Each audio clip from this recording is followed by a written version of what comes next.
Hey there guys, and welcome back to Pokemon Platinum. In the last episode, we didn't do that much, we just crossed one of the many routes in this game and arrived in Solaceon Town, which is the home of the daycare, which you can find here. So if you want to breed a Pokemon, then this is the place to go. And there's really not much else to do in this place. They have the Solaceon Ruins, which I'd say warrant one visit. Not more than one, because really, unless you're crazy about Unown, then there's really no need to ever go here again. Okay, most of the rocks here in this place do have items hidden in them, so that's at least worth checking out. See, a Firestone. Pretty good item there, right there.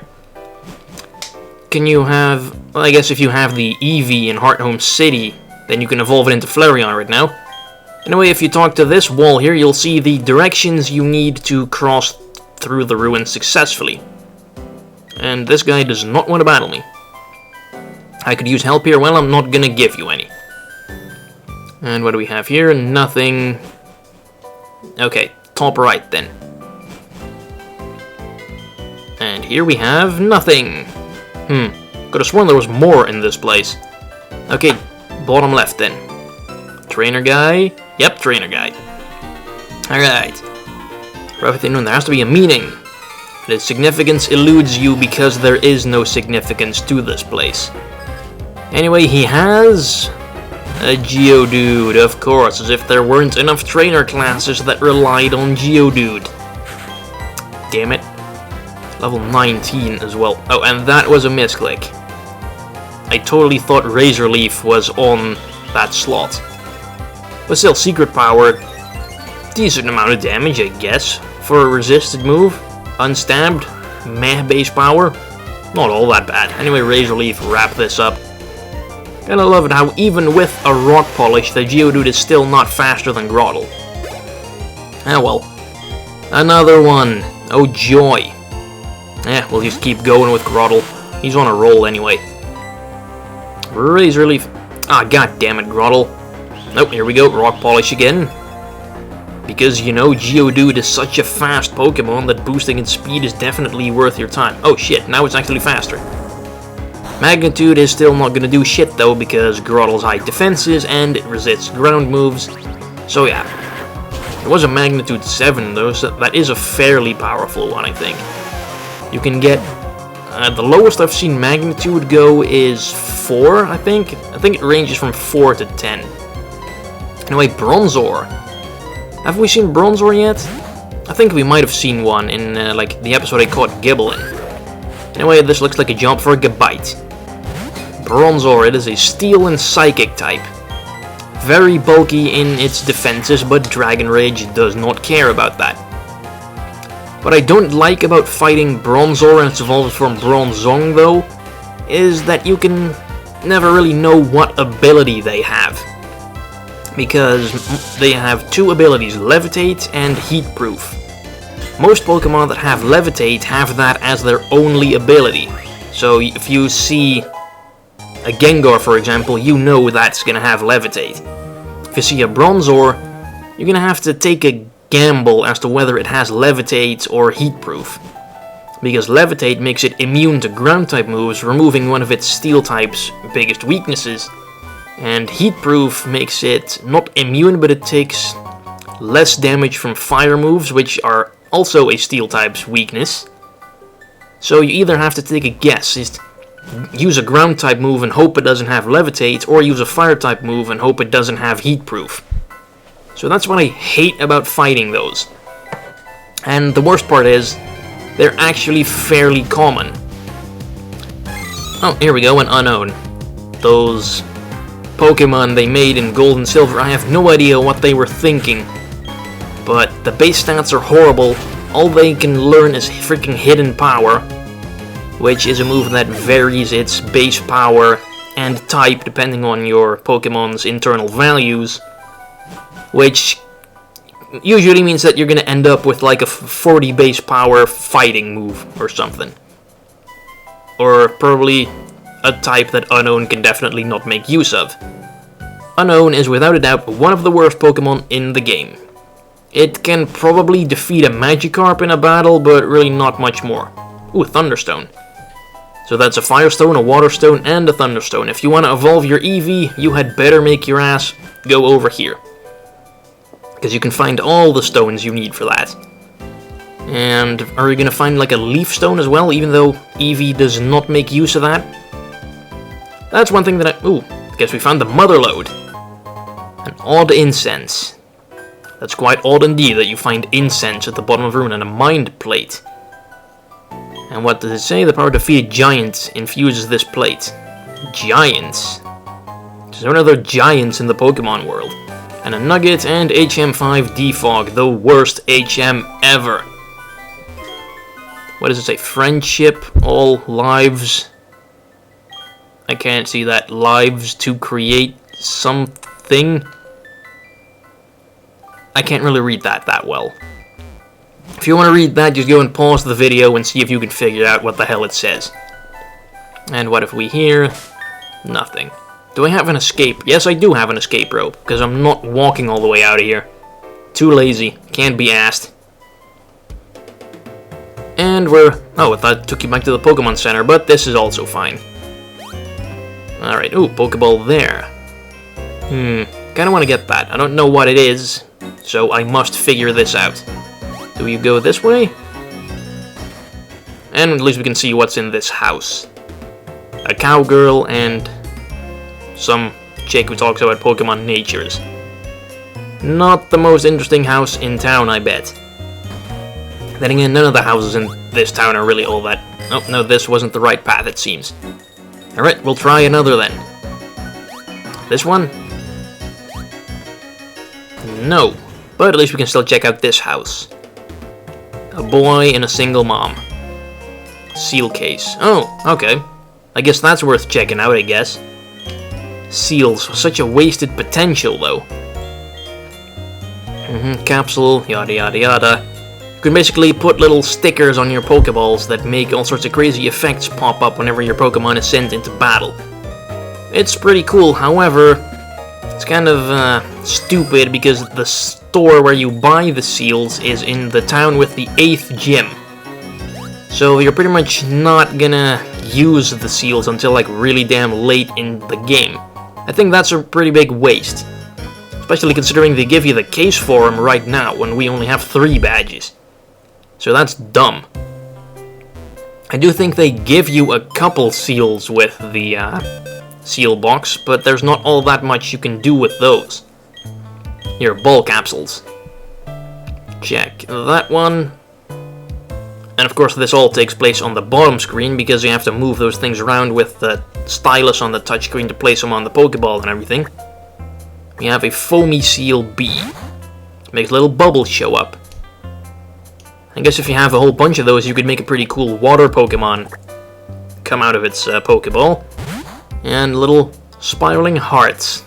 Groddle is not amused by those, because he's a man. Star Seal. Make little yellow and blue stars pop out. How fancy. And Star Seal F. Basically the same, but more and bigger stars. So exactly what's the point of Star Seal E then? Song Seal G.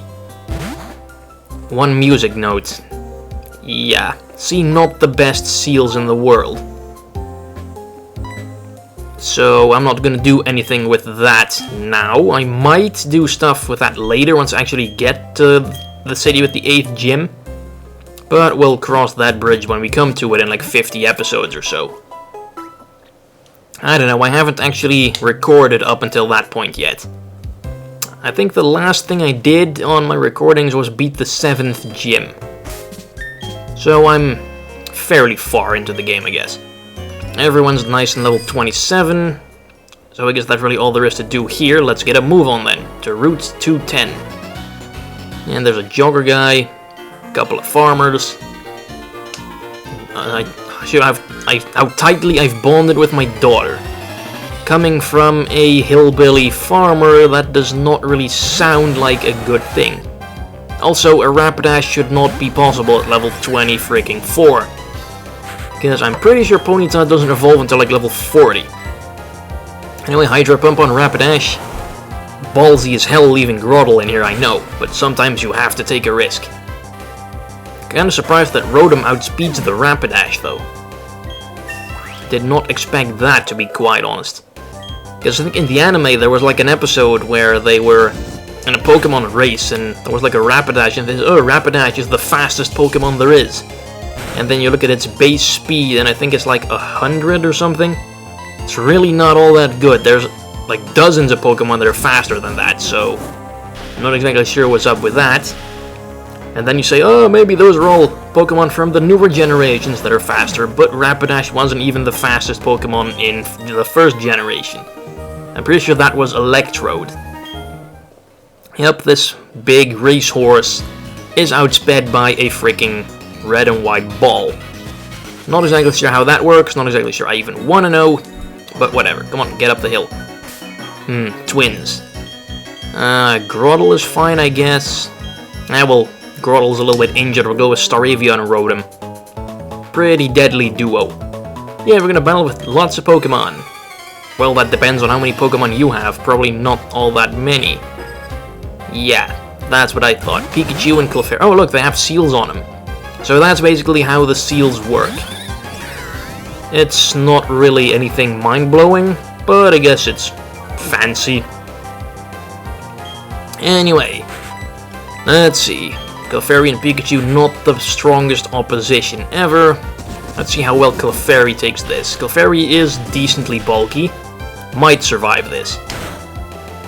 Yeah, thought so. Return on Pikachu. That's definitely gonna go down because Pikachu's paper thin. Nice and static. No static. Lovely. Shit. Wait, what am I complaining about? Shockwave never misses. Yeah, up yours, Clefairy. Your strategy just went up in freaking smoke. And Staravia doesn't know Aerial Ace yet, but that's also a no-miss move, so it'll know that soon enough. I'm pretty sure it learns that within a couple levels. Or through TM or anything. Down goes Clefairy. Easy battle is easy. Rotom level 27. About damn time. No new move, no new move. Next level, maybe. He hasn't learned anything new in freaking forever. I think the last thing he learned was Shockwave. And, let's put Gabite. Nah, we'll stick with Staravia, I guess. I don't know what kind of Pokemon this guy has. Can't really tell from the overworld sprite. It's not like a stereotype or anything. Ah, it's a breeder. Probably baby Pokemon. Yup, Elekid. It's probably one of the strongest baby Pokemon there is, but still a baby Pokemon. So return should easily one-hit KO it. It's only an Elekid after all. Nice. I wish they made Elekid more accessible in the Pokemon games, because that whole evolution line is one that I think I've never used in any of my playthroughs. Because you usually end up catching it very late in the game or something, and then most people have a full party by then already. I do think in Black and White 2 you can catch an Elekid fairly early. But it's pretty much... Oh, nice. Learns Aerial Ace already. See, I told you it was going to learn Aerial Ace soon. It's only going to get rid of Wing Attack for that, because Wing Attack and Aerial Ace are just as powerful. But Wing Attack can miss, and Aerial Ace can absolutely not miss. So Aerial Ace is probably better in every way. And Pokemon Breeder Khalil. What the hell kind of name is that? Anyway, he's beaten. Let's see what do we have here. Super Repel. Could be worse. Could be a regular Repel. Alright, Gabite, you're up next for whatever we face. Because there's really nothing that scares Gabite at this point. Really, the only thing Gabite is scared of are Ice-type Pokemon. And you're not quite likely to run into any of those yet. There's really not all that many Ice types in the Sinnoh Dex. You've got the Sneasel line, the Swinub line, Snorunt, Snover. I think that's about it. And pretty much all of them can be found in the exact same area, which is near the 7th gym, because the 7th gym is an Ice-type gym. So yeah, you're not going to run into any Ice types for quite a while, and Gabite likes that. And you're not really going to run into any dragon types either, because I'm pretty sure there are no other dragon types other than Gabite and its evolution line. Anyway, I didn't even notice what Pokemon that farmer had. Oh look, it's a Roselia, like we haven't encountered 10 of those already. If I wanted a Roselia, I would have caught one by now. Run, Gibble. Or Gabite. Run like the wind. Jeez, brain fart there. Do I want to go and screw those berries? When have I ever used those anyway? Do you want to battle, or you? Oh, I know, she gives you a TM for Roost, which is a healing move that most flying Pokemon can learn. I'm not going to teach it to Staravia though, because I'm more about all-out offense, and I guess he doesn't want to battle me. Strange. What do you want? Oh, she does want to battle me. Kinda strange, because you can easily walk around her. Magby, Elekid's fiery counterpart. Still not gonna stand much of a chance against Gabite though. Fire types are of course also weak to ground, and Magby will of course go down just as easily as pretty much anything else will to Gabite's Earthquake. And what other baby Pokemon do you have? I would say Igglybuff, but then I remembered Igglybuff isn't in the Sinnoh Dex. So then of course it's Togepi, because they still have to make you see a Togepi if you somehow failed to hatch that egg Cynthia gave you. But yeah, Togepi is pretty much not a battling Pokemon at all. Down it. Oh, come on, that crit was just overkill, Gabite. It's only a baby. Gabite, you're a baby murderer.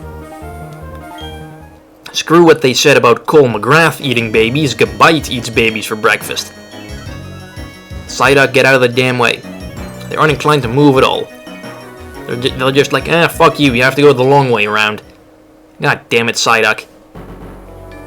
Quaint little cafe here. Yes, I've seen those Psyduck. Chronic headaches, have to wait for them to get better. Or how about you pick them up and move them? How big and heavy can a Psyduck possibly be? Okay, Collector. Munchlax. Another baby Pokemon. Although I think this one is probably one of the most formidable baby Pokemon there is. Let's see how this one stands up to an Earthquake. I think Munchlax might actually be able to survive one. Barely. Crap, don't get paralyzed. Nice. Alright, Dragon Rage, wrap this up. I think that was his only Pokemon. See how much experience this gives. A decent amount. Thank you, Edwin. What have you done to my Pokemon? Well, I beat it. That's what I've done with it. And you there. A heated discussion about Pokemon the way collectors do. Probably one hell of an interesting discussion then. What do you have, like a Heracross? Oh, did not see that coming. That's a pretty damn formidable Pokemon to have at this point in the game. Heracross pretty much compares the most fully evolved Pokemon stat-wise. But it's still 2-hit KO'd by Dragon Rage, apparently. Works for me. Not gonna use Earthquake because I think that Bug resists ground. I'm not entirely sure. That's one of the matchups that I'm not exactly sure about. But whatever, Dragon Rage still does the trick. Did not expect to see a Heracross this early in the game already, though. Slash. That's kind of crappy. I know pretty much every move Gabite has is better than Slash, so let's not. Knowledge is everything, you know. No, you also have to have strong moves. Because if you have a Heracross and you're using Fury Attack with it, you're doing it wrong. Do what you will with him, I don't mind. Yeah, you can do anything with that guy's customers, he doesn't give a crap. And here you can buy some Moo Moo Milks, which are pretty expensive healing items like potions and stuff. This place might... Oh shit, she battles you. Did not see that coming. She probably has like a Miltank or something. Okay, it's a cafe that serves Miltank milk, and they don't have a Miltank in there. Actually, now that I think of it, I don't think Miltank is in the Sinnoh Dex at all. Quite strange. I remember in the anime, this cafe appeared in an episode, and that was all about Miltank. And yet in the game, there's no Miltank to be found. Quite puzzling indeed. Anyway, Clefairy bites the dust pretty damn easily. Waitress Katie. That's not how you spell Katie. Well, maybe, but then it's certainly one of the oddest spellings of Katie I've ever seen. Anyway, bye-bye.